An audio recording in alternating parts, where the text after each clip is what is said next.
الحمد للہ رب العالمین والصلاة والسلام علی نبینا محمد وعلی آلہ وصحبہ اجمعین، اما بعد۔ محترم سامعین، شرک جس سے اللہ رب العالمین نے اپنے بندوں کو منع کیا ہے، اس کا لغوی معنی ہے ملنا اور ملانا۔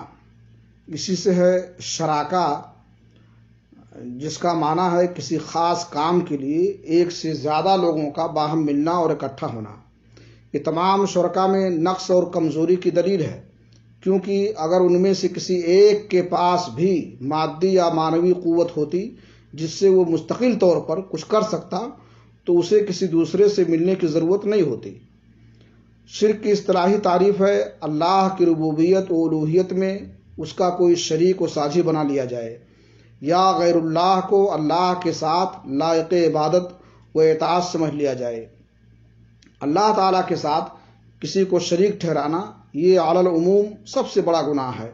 صحیح بخاری شریف کی روایت ہے، اللہ کے رسول جناب محمد رسول اللہ صلی اللہ علیہ وسلم نے صحابہ کرام کو مخاطب کر کے فرمایا، الا انبئکم باکبر الکبائر ثلاثا قالوا قلنا بلا یا رسول اللہ قال الاشراک باللہ، کیا میں تمہیں سب سے بڑے گناہوں کے متعلق نہ بتاؤں؟ یہ جملہ آپ صلی اللہ علیہ وسلم نے 3 مرتبہ دہرایا۔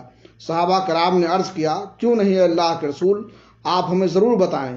نبی کریم صلی اللہ علیہ وسلم نے فرمایا، سب سے بڑا گناہ اللہ کے ساتھ شرک کرنا ہے۔ عبداللہ بن مسعود رضی اللہ تعالیٰ عنہ بیان کرتے ہیں کہ میں نے اللہ کے رسول جناب محمد رسول اللہ صلی اللہ علیہ وسلم سے سوال کیا، ای الذنب اعظم؟ قال ان تجعل للہ ندا وهو خلقک، اے اللہ کے رسول سب سے بڑا گناہ کون سا ہے؟ آپ نے فرمایا، یہ کہ تم اللہ کا شریک ٹھہراؤ حالانکہ اس نے تمہیں پیدا کیا ہے۔ تو شرک بہت ہی خطرناک جرم ہے اور بڑا گناہ ہے۔ اللہ رب العالمین سے ہمیں دعا کرنا چاہیے کہ اللہ تعالی ہمیں اس سے محفوظ رکھے اور اخلاص کے ساتھ اپنی عبادت کی توفیق دے۔